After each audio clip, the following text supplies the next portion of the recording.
वालेकुम अस्सलाम वरहमतुल्लाहि वबरकातुहू। मैं माजरत चाहना, मैं मसरूफ हो गया सी। देखो 4-5 हमले कीते ने मैं इस मैसेज का जवाब देने दे, लेकिन आई वाज टेकन अवे।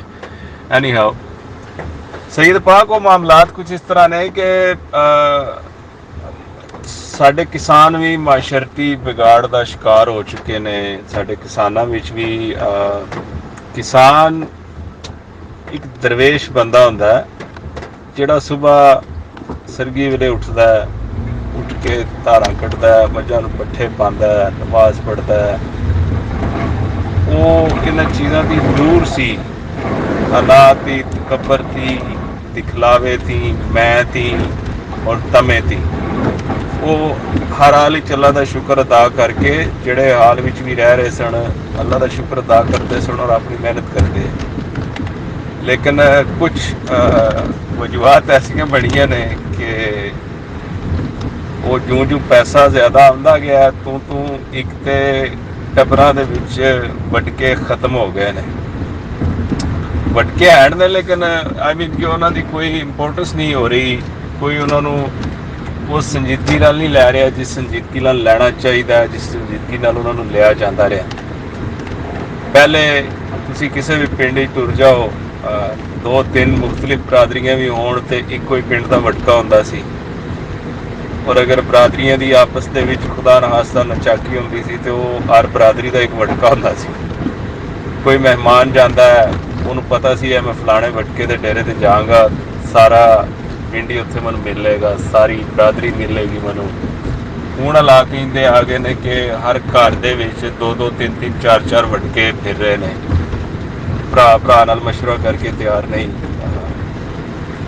और इन्हां वजूहात की वजह थी इसलिए वेखते हैं कि मेरी अख्तर बलोच नाल नहीं लगती। अख्तर बलोच मेरी बरादरी विच वो फ्रेजियन गाल आया है। मैनू राती नींदर तां ही आउणी है कि मैं भी करीब जर्सी या फ्रेजियन लिया के किले ते बन के उन्होंने दसा कि तू कला नहीं लिया सकता, मैं भी लिया सकना। वो करीब नुकरा घोड़ा लाया, मैं भी भावें किला जिमीं दा बेच लवां, मैं भी वो घोड़ा लिया के किले ते बनना है, सिर्फ इसलिए कि मेरा शरीक लाया, मैं भी लिया के बनना। इन्हां चक्रां दे विच किसान आस्ता आस्ता अपनी असल दे नालों हटदा गया, फिर तमे दे विच वड़दा गया। उसके बाद उन्हें अपनी ज़मीन दे विच जहर पाना शुरू कर दिता। अपनी ज़मीन दे विच वो बीं पाने शुरू कर दिते ने जिहड़े कि उहदी नस्ल वास्ते नाइट्रोजन बम नाल ज़्यादा खतरनाक ने। और साडी बदकिस्मती समझ लो कि सानू क्लीयर अल्फाज दे विच दस भी दिता गया। सरकार अलैहिस्सलातु वस्सलाम की हदीस मुबारक है जिसका मफहूम कुछ इस तरह लंबी चौड़ी हदीस है इब्ने माजा की रिवायत नाल दजाली फितने के बारे में। लेकिन वो जोड़े ज़रात के मुतलक पॉइंट सन, ये मैं 8वीं जमात की हदीस पढ़ी सी और मैं यकीन करो कि वो मेरा ईमान भी कम गया सी कि यार हाउ इज़ इट पॉसिबल कि एक बंदा उठेगा वो इन्नी ताकत होएगी कि वह बारिशा भी वसा लेगा, वो जिमियां फसलों भी जल्दी उगा लेगा, वो अपने हामियां के जानवरों के दुध भी वधा लेगा। ये तो नहीं हो सकता। लेकिन ऑन दी अदर साइड ये बिलीव अपना पक्का सी कि सरकार सल्लल्लाहु अलैहि वसल्लम का फरमान है ये हक सच इंज होएगा ही होएगा, लेकिन किस तरह होएगा ये समझ नहीं सी आ रही। फिर आस्ता आस्ता ग्रो अप होए, दुनिया के धक्के खाधे, पता चलिया जी कि ताबूती ताकत ने क्लाउड सीडिंग करके मसनूई बारिश तैयार कर ली। ऑन टॉप ऑफ दैट जी पता चलिया जी कि हुण इन्होंने बीयां नाल कुदरत नाल खिलवाड़ करके बीयां नूं जेनेटिकली तौर पर इदा कर लिया कि इन्हों को बी खरीदोगे फसल होएगी, लेकिन उस फसल जो तुहानूं बी नहीं लभण लगा। और बदकिस्मती है कि इस पासे गौर नहीं किया जा रहा। मैं बड़े तमाशे देखना मुसलमान हुक्मराना दे। रिसेंटली मैं एक वीडियो देखी सी, शायद दुबई का कोई शेख सी, उन्हें थैले रखे सी पैसों के और स्ट्रिपर नच रही सी और वो पैसे बुक्कां भर भर के उहदे सट रहा सी। और इन्हां हालात के बारे में भी हदीस में क्लीयरली वाजे तौर पर फरमा दिता गया कि भेडां बकरियां सौण वाले महलों में सौ के खुशी महसूस करनगे और औरतां कपड़े पाणगियां लेकिन नंगियां होणगियां। जने जड़े ने वो बेबे के नाफरमान हो जाएंगे, बीवी के फरमाबरदार हो जाएंगे। ਇਹਦਾ ਇਹ मतलब हरगिज़ नहीं कि बीवी कोई प्रोडक्ट है या कोई ऑब्जेक्ट है कि उन्होंने तुसीं मिसट्रीट करो या उसकी इज्जत ना करो। लेकिन ਇਹਦਾ ਮਕਸਦ ਹੈ इन अल्फाज ਦਾ ਕਿ ਲੋਕ ਮਾਂ ਦੀ ਕਦਰ ਘੱਟ ਕਰ ਦੇਣਗੇ, ਬੀਵੀ ਦੇ ਅਲਫਾਜ਼ ਨੂੰ ਫੋਕੀਅਤ ਦੇਣਗੇ। ਉਹ ਚਲਦਿਆਂ ਜਦੋਂ ਸਾਨੂੰ ਹਰ ਚੀਜ਼ ਦੱਸ ਦਿੱਤੀ ਗਈ ਹੈ ਫਿਰ ਵੀ ਅਸੀਂ ਅੱਖਾਂ ਨੋਟ ਕੇ ਰੱਖੀਏ ਤੇ ਇਹ ਤੇ ਫਿਰ ਸਾਡੇ ਤੇ ਹੀ ਸਾਰਾ ਕੁ ਮਲਬਾ ਆਏਗਾ। ਇਹਦੇ 'ਚ ਕੋਈ ਵਜ੍ਹਾ ਤੇ ਹੈ ਕਿ ਫਰਮਾਇਆ ਗਿਆ ਹੈ ਕਿ ਇੱਕ ਲਮਹਾ ਫਿਕਰੀਆ 1000 ਸਾਲ ਦੀ ਨਫਲੀ ਇਬਾਦਤ ਨਾਲੋਂ ਬਿਹਤਰ ਹੈ, ਕਿਉਂਕਿ ਤੁਸੀਂ ਫਿਕਰ ਕਰੋਗੇ, ਗੌਰ ਕਰੋਗੇ, ਤੁਹਾਨੂੰ ਖਤਰਾਤ ਨਜ਼ਰ ਆਉਣਗੇ, ਤੁਹਾਨੂੰ ਫਾਇਦੇ ਨਜ਼ਰ ਆਉਣਗੇ, ਹਰ ਚੀਜ਼ ਦੇ ਹਰ ਪਹਿਲੂ ਤੇ ਜਿਸ ਲਈ ਦੇਖੋਗੇ ਤੁਹਾਨੂੰ ਉਹਦੀ ਮਜ਼ੀਦ ਇਨਫੋਰਮੇਸ਼ਨ ਮਿਲੇਗੀ ਕਿ ਇਹ ਸਾਡੇ ਤੇ ਕੀ ਆਉਣ ਵਾਲੇ ਦਿਨਾਂ ਵਿੱਚ ਸਾਡੇ ਤੇ ਕੀ ਇੰਪੈਕਟ ਕਰ ਸਕਦੀ ਹੈ।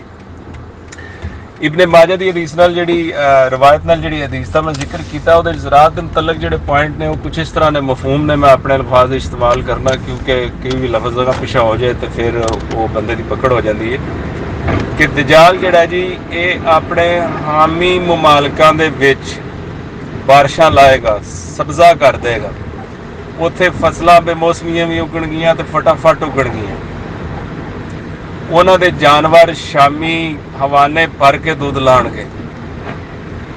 ਇਹ ਤੇ ਚੀਜ਼ਾਂ ਨੇ ਦਜਾਲ ਦੇ ਹਾਮੀਆਂ ਦੇ ਬਾਰੇ ਵਿੱਚ। ਅਸੀਂ ਮਨਹਸਲ ਕੌਮ ਐਜ਼ ਮੁਸਲਮਾਨ ਅਸੀਂ ਤੇ ਆਪਣੇ ਆਪ ਨੂੰ ਉਹਦੇ ਮੁਖਾਲਫੀਨ ਵਿੱਚ ਰੱਖ ਕੇ ਦੇਖਣਾ ਕਿ ਉਹਦੇ ਮੁਖਾਲਫੀਨ ਵਾਸਤੇ ਕੀ ਹੈ।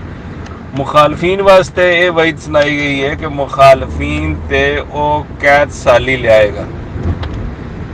ਹੁਣ ਇਹ ਜਿਹੜਾ ਕੈਦ ਸਾਲੀ ਹੈ ਬੜਾ ਬਰਾਡ ਵਰਡ ਹੈ, ਇਹਦੀ ਬੇਸ਼ੁਮਾਰ ਵਜੂਹਾਤ ਹੁੰਦੀਆਂ ਨੇ। ਕੈਦ ਸਾਲੀ ਕਿਸ ਤਰ੍ਹਾਂ ਆਉਂਦੀ ਹੈ, ਕਿਉਂ ਆਉਂਦੀ ਹੈ, ਇਹਦੇ ਕਾਫੀ ਸਾਰੇ ਅਨਾਸਰ ਹੁੰਦੇ ਨੇ ਇਹਦੇ ਪਿੱਛੇ, ਔਰ ਉਹਨਾਂ 'ਚ ਇੱਕ ਵੱਡਾ ਉਨਸਰ ਜਿਹੜਾ ਉਹ ਹੈ ਜੀ ਕਿ ਤੁਹਾਡੇ ਕੋਲੋਂ ਖੁਰਾਕ ਖਤਮ ਹੋ ਜਾਏ, ਚਾਹੇ ਜੋ ਵੀ ਉਹਦੇ ਬੈਕਗਰਾਉਂਡ ਹੋਏ, ਜ਼ਲਜ਼ਲੇ ਆਉਣ, ਖੁਸ਼ਕ ਸਾਲੀ ਆ ਜਾਏ, ਸੈਲਾਬ ਆਉਣ, ਜਾਂ ਤੁਹਾਡੇ ਕੋਲੋਂ ਕੁਦਰਤੀ ਬੀਜ ਖਤਮ ਹੋ ਜਾਣ।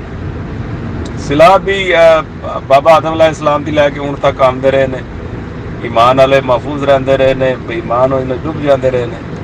ਲੇਕਿਨ ਇਸ ਹਦੀਸ ਦੀ ਰੋਹ ਨਾਲ ਜਿਹੜੀ ਕੈਦ ਸੈਲੀ ਮੈਨੂੰ ਨਜ਼ਰ ਆ ਰਹੀ, ਉਹ ਕੈਦ ਸੈਲੀ ਇਸ ਤਰ੍ਹਾਂ ਹੀ ਹੈ ਕਿ ਅਗਰ ਜਿਸ ਤਰ੍ਹਾਂ ਕਿ ਹੁਣ ਤੁਹਾਡੇ ਮੁਲਕ ਦੇ ਵਿੱਚ ਮੋਂਸੈਂਟੋ ਐਂਡ ਬੇਅਰਸ ਨੇ ਆਪਣੇ ਕਿਲੇ ਠੋਕ ਲਏ ਨੇ ਔਰ ਇਹ ਹਰ ਕਿਸਮ ਦੀ ਤਸ਼ਹੀਰ ਕਰ ਰਹੇ ਨੇ, ਟੀਵੀਆਂ ਤੇ ਸੋਸ਼ਲ ਮੀਡੀਆ ਤੇ ਕੰਪਨੀਆਂ ਤਸ਼ਹੀਰ ਕਰ ਰਹੀਆਂ ਨੇ ਇਹਨਾਂ ਤੇ, ਪਾਕਿਸਤਾਨ ਦੇ ਲਾਈਵ ਸਟਾਕ ਦੇ ਬੰਦੇ ਇਹਨਾਂ ਦੀ ਤਸ਼ਹੀਰ ਕਰ ਰਹੇ ਨੇ। ਸੀਮਨਸ ਲੈ ਲਓ ਜਾਂ ਸੀਡਸ ਲੈ ਲਓ, ਜੋ ਵੀ ਲੈ ਲਓ। ਕੁਐਸਚਨ ਹੈ ਕਿ ਅਗਰ ਅਸੀਂ ਸੀਮਨਸ ਹੀ ਰਖਵਾਉਂਦੇ ਰਹੇ, ਟੋਟਲੀ ਇਨਸਾਰ ਅਸੀਂ ਇਹਨਾਂ ਦੇ ਸੀਮਨਸ ਤੇ ਕਰਨਾ ਸ਼ੁਰੂ ਕਰ ਲਿਆ, ਕਿਆ ਸਾਡੇ ਕੋਲ ਐਬਿਲਿਟੀ ਹੈ ਕਿ ਇਹ ਸਾਨੂੰ ਐਸੇ ਸੀਮਨਸ ਦੇਣਾ ਸ਼ੁਰੂ ਕਰ ਦੇਣ ਕਿ ਜਿਹਦੇ ਵਿੱਚ ਕੱਟਾ ਤੇ ਪੈਦਾ ਹੋਏ, ਬੱਚਾ ਤੇ ਪੈਦਾ ਹੋਏ, ਲੇਕਿਨ ਉਹਦੇ 'ਚੋਂ ਅੱਗੋਂ ਨਸਲ ਨਾ ਲੱਭੇ? ਕਿਆ ਉਹਦਾ ਥਰੋੜ ਸਾਡੇ ਕੋਲ ਹੈ? ਜਾਂ ਬੀ ਲੈ ਲਓ ਤੁਸੀਂ, ਅਗਰ ਇਹ ਬੀ ਸਾਨੂੰ ਆਪਣਾ ਬੀ ਸਪਰੈਡ ਕਰਕੇ ਸਾਡੇ ਕੁਦਰਤੀ ਬੀ ਨਾਪੈਦ ਕਰ ਦਿੰਦੇ ਨੇ, ਕਿਆ ਸਾਡੇ ਕੋਲ ਇਹ ਐਬਿਲਿਟੀ ਹੈ ਕਿ ਅਸੀਂ ਉਹਦਾ ਕੋਈ ਤੋੜ ਕਰ ਲਈਏ ਕਿ ਸਾਡੇ ਮੁਲਕ ਵਿੱਚ ਕੁਦਰਤੀ ਬੀ ਖਤਮ ਹੋ ਜਾਣ, ਅਸੀਂ ਮੁਕੰਮਲ ਤੌਰ ਤੇ ਇਨਸਾਰ ਇਹਨਾਂ ਕੰਪਨੀਆਂ ਤੇ ਕਰਨਾ ਸ਼ੁਰੂ ਕਰ ਦਈਏ, ਔਰ ਇੱਕ ਦਿਨ ਇਹ ਕੰਪਨੀਆਂ ਕਹਿਣ ਕਿ ਹਾਂ ਜੀ ਇਹ ਗੋਰੀ ਤੇ ਸ਼ਹੀਨ ਤੇ ਅਬਾਬੀਲ ਰੱਖੋ ਨਾ ਸਾਈਡ ਤੇ ਜ਼ਰਾ, ਤੇ ਇਹ ਸਾਡੀ ਇਹ ਡਿਮਾਂਡ ਹੈ, ਮੰਨੋ ਜ਼ਰਾ। ਪਾਕਿਸਤਾਨ ਕਹਿੰਦਾ ਮੈਂ ਨਹੀਂ ਮੰਨਦਾ, ਉਹ ਕਹਿੰਦੇ ਨੇ ਠੀਕ ਹੈ, ਨੋ ਪ੍ਰੋਬਲਮ। ਜੰਗ ਕਰਨ ਦੀ ਉਹਨਾਂ ਨੂੰ ਲੋੜ ਹੀ ਨਹੀਂ ਹੈ, ਤੁਹਾਡਾ ਬੀਮ ਬੰਦ ਕਰ ਦਿੰਦੇ। ਇਹ ਜਿਹੜੀ 22 ਕਰੋੜ ਦੀ ਆਬਾਦੀ ਹੈ ਆਸਤਾ ਆਸਤਾ ਵਧਣੀ ਹੈ, 40 ਕਰੋੜ ਹੋ ਜਾਏਗੀ, 30 ਕਰੋੜ ਹੋ ਜਾਏਗੀ, 25 ਕਰੋੜ ਹੋ ਜਾਏਗੀ, 35 ਕਰੋੜ ਹੋ ਜਾਏਗੀ, ਲੇਕਿਨ ਇਹ ਵਧੇਗੀ। ਉਹ ਫੂਡ ਕਿੱਥੋਂ ਲੈਣਗੇ ਅਗਰ ਉਹਨਾਂ ਦੀ ਜ਼ਰਾਤ ਤਬਾਹ ਹੋ ਜਾਏਗੀ? ਇੱਕ ਜ਼ਰਈ ਮੁਲਕ ਹੈ, ਉਹ ਕਿੱਥੋਂ ਖੁਰਾਕ ਪੂਰੀ ਕਰਨਗੇ? 5% ਅਸ਼ਰਾਫੀਆ ਬੈਠੀ ਹੈ ਤੁਹਾਡੀ, ਉਹ ਤੁਹਾਡੀ ਮਾਰਕੀਟ ਨੂੰ ਕੰਟਰੋਲ ਕਰਕੇ ਤੁਹਾਡਾ ਗੱਲਾ ਸਟਾਕ ਕਰ ਲੇਗੀ। ਬਾਕੀ 95% ਦੀ ਜਿਸਲੇ ਬੇਬੇ ਜਿਸਲੇ ਬੱਚਾ ਭੁੱਖੇ ਮਰਨ ਲੱਗੇ, ਆਬਵੀਅਸਲੀ ਉਹਨਾਂ ਨੇ ਹਥਿਆਰ ਚੁੱਕ ਲੈਣੇ ਨੇ ਕਿ ਠੀਕ ਹੈ 5% ਨੇ ਹਰ ਚੀਜ਼ ਕਾਬੂ ਕੀਤੀ, ਇਹਨਾਂ ਨੂੰ ਮਾਰੋ। ਉਹਨਾਂ ਨੂੰ ਮਾਰਨਗੇ, ਫਿਰ ਉਹ ਜਿਸਲੇ ਉਹਨਾਂ ਨੂੰ ਮਾਰ ਬੈਠਣਗੇ ਫਿਰ 95% ਦੇ ਆਪਸ ਡਿਵਾਈਡਨ ਦਾ ਮਸਲਾ ਬਣ ਜਾਣਾ ਕਿ ਅਸੀਂ ਇਹਨੂੰ ਕਿਸ ਤਰ੍ਹਾਂ ਆਪਸ ਵਿੱਚ ਤਕਸੀਮ ਕਰਨਾ, ਫਿਰ ਉਹਨਾਂ ਆਪਸ ਵਿੱਚ ਇੱਕ ਦੂਜੇ ਨੂੰ ਮਾਰਨਾ। ਤੁਸੀਂ ਤਾਂ ਤਬਾਹੀ ਵਾਲੇ ਪਾਸੇ ਟੁਰ ਪੈਣਾ। ਗੌਰ ਤਲਬ ਅਮਰ ਹੈ ਕਿ ਅਸੀਂ ਰਹੀਏ ਜਾਂ ਨਾ ਰਹੀਏ, ਲੇਕਿਨ ਆਉਣ ਵਾਲੀਆਂ ਨਸਲਾਂ ਵਾਸਤੇ ਅਸੀਂ ਕੀ ਕਰਕੇ ਚੱਲੇ ਹਾਂ? ਆਪਣੇ ਵਾਸਤੇ ਤੇ ਜਾਨਵਰ ਵੀ ਜੀਵਦੇ ਨੇ, ਕੁੱਤੀ ਵੀ ਸੂਏ ਤੇ ਉਹਦੇ ਬੱਚੇ ਦੇ ਨੇੜੇ ਹੋ ਤੇ ਉਹ ਤੁਹਾਨੂੰ ਗੇਰੇ ਨਹੀਂ ਹੋਣ ਦਿੰਦੀ। ਆਪਣੇ ਵਾਸਤੇ ਜਾਨਵਰ ਵੀ ਜੀਵਦੇ ਨੇ, ਲੇਕਿਨ ਅਸ਼ਰਫੁਲ ਮਖਲੂਕਾਤ ਬਣਾਇਆ ਅੱਲਾਹ ਤਾਲਾ ਨੇ, ਔਰ ਸਾਨੂੰ ਸ਼ਊਰ ਦਿੱਤਾ ਅੱਲਾਹ ਪਾਕ ਨੇ। ਸਾਨੂੰ ਸੋਚਣਾ ਸਮਝਣਾ ਚਾਹੀਦਾ ਔਰ ਇਹਦੇ ਬਾਰੇ ਸੱਦੇਬਾਬ ਕਰਨਾ ਚਾਹੀਦਾ। ਹੁਣ ਉਹਦੇ ਵਿੱਚ ਜੇ ਇਹ ਬੰਦਾ ਇਤਰਾਜ਼ ਪੇਸ਼ ਕਰੇ ਜੀ ਉਹ ਜੀ ਸਰਕਾਰ ਸੱਲੱਲਾਹੁ अलैहि वसल्लम ने फरमाया कि दजाल कैद साली लियावेगा तो लियावेगा ही लियावेगा, ये टोटल नॉनसेंस। क्योंकि सरकार सल्लल्लाहु अलैहि वसल्लम ਦੇ ਇਹ ਗੱਲਾਂ ਬਿਆਨ ਕਰਨ ਦਾ ਮਕਸਦ ਹੀ ਹੈ ਸੀ ਕਿ ਤੁਸੀਂ ਆਪਣੀ ਤਿਆਰੀ ਪਕੜ ਲਓ। ਅਗਰ ਤੁਸੀਂ ਆਪਣੀ ਤਿਆਰੀ ਨਾ ਪਕੜੋ ਔਰ ਸਾਰਾ ਮੁੱਦਾ ਹੈ ਤੁਸੀਂ ਕੁਦਰਤ ਤੇ ਛੱਡ ਦਿਓ ਜੀ ਇਹ ਤੇ ਸਾਡੇ ਨਾਲ ਹੋਣਾ ਹੀ ਹੋਣਾ ਸੀ, ਹੋਣ ਨੂੰ ਤੇ ਫਿਰ ਕੁਝ ਵੀ ਹੋ ਸਕਦਾ। ਮੌਤ ਕਿਸੇ ਬੰਦੇ ਦੀ ਲਿਖੀ ਹੋਏ ਜੀ ਉਹਨੇ ਫਲਾਣੇ ਟਾਈਮ ਮਰਨਾ, ਲੇਕਿਨ ਉਹ ਜਾਣ ਕੇ ਹੁਣ ਖੂਹ ਛਾਲ ਕੱਢ ਮਾਰੇ ਤੇ ਉਹਦੀ ਮੌਤ ਪਹਿਲਾਂ ਵੀ ਆ ਸਕਦੀ ਹੈ। ਉਹਦੇ 'ਚ ਅਸੀਂ ਇਹ ਕਹਿ ਦਿੰਦੇ ਹਾਂ ਜੀ ਇੱਕ ਮੁਸਲਮਾਨ ਹੋਣ ਦੇ ਨਾਤੇ ਚਲੋ ਜੀ ਲਿਖੀ ਹੈ ਜੀ ਸੀ, ਲੇਕਿਨ ਕੋਈ ਗੱਲਾਂ ਹੁੰਦੀਆਂ ਨੇ ਉਹਦਾ ਤੁਹਾਡੇ ਹੱਥ ਵਾਸ ਵਿੱਚ ਹੁੰਦਾ ਤੁਸੀਂ ਉਹਦਾ ਸੱਦੇਬਾਬ ਕਰ ਸਕੋ। ਔਰ ਬਿਲ ਫਰਜ਼ ਅਗਰ ਤੁਸੀਂ ਮਤਲਬ ਹੈ ਕਿ ਆਖਿਰ ਤੇ ਫੇਲ ਵੀ ਹੋ ਜਾਂਦੇ ਹੋ, ਲੇਕਿਨ ਕਮ ਸੇ ਕਮ ਤੁਹਾਡਾ ਜ਼ਮੀਰ ਮੁਤਮਿਨ ਹੋਏਗਾ ਕਿ ਤੁਸੀਂ ਆਪਣੀ ਕੋਸ਼ਿਸ਼ ਪੂਰੀ ਕੀਤੀ ਸੀ। ਔਰ ਅੱਲਾਹ ਤਾਲਾ ਕੋਸ਼ਿਸ਼ ਕਰਨ ਵਾਲਿਆਂ ਦਾ ਸਾਥ ਦਿੰਦਾ, ਜਿਹੜੇ ਹੱਕ ਵਾਸਤੇ ਕੋਸ਼ਿਸ਼ ਕਰਦੇ ਨੇ, ਜਿਹੜੇ ਆਪਣੇ ਦੀਨ ਦੇ ਉੱਤੇ ਚੱਲਦੇ ਹੋਇਆ ਆਪਣੀ ਆਉਣ ਵਾਲੀ ਨਸਲਾਂ ਨੂੰ ਬਚਾਉਣ ਦੀ ਕੋਸ਼ਿਸ਼ ਕਰਦੇ ਨੇ, ਅੱਲਾਹ ਪਾਕ ਉਹਨਾਂ ਨੂੰ ਕਾਮਯਾਬੀਆਂ ਦਿੰਦਾ।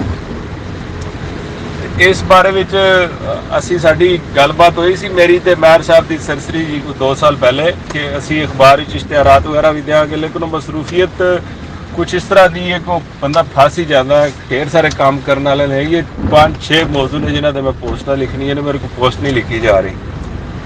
और इंशाअल्लाह ताला ये बकायदा एक पंफलेट बना के उन्होंने अखबार में भी छापांगे और इंशाअल्लाह ताला इनू प्रिंट करवा के जिन्ने कम से कम अपने ग्रुप मैंबरान हैं ने इन्हों वो कसीर तादाद के मुहैया किए जाएंगे कि ये अपने अपने इलाके के इनफरादी तौर पर किसानों को जान, उन्होंने जाके नाले गल समझाण, नाले पंफलेट देण और खास कर यंगस्टर्स नूं जिहड़ा है ये मालूमात पहुँचे।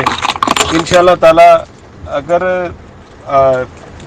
1 लाख फार्मर भी है ना जी, तो 1 लाख विचों अगर 10,000 फार्मर भी सीधा हो जाता है ना, तो फिर कम से कम सानू वो खतरा नहीं रहिंदा कि साडे कोल बिल्कुल ही सीड्स नापैद हो जाणगे। फिर यह होएगा कि अगर 90,000 का सीड नपैद भी हो जाता तो चलो 10,000 को इन्नी एबिलिटी होएगी कि वो 1-2 सीजन के 90,000 सीड प्रोवाइड कर सकन।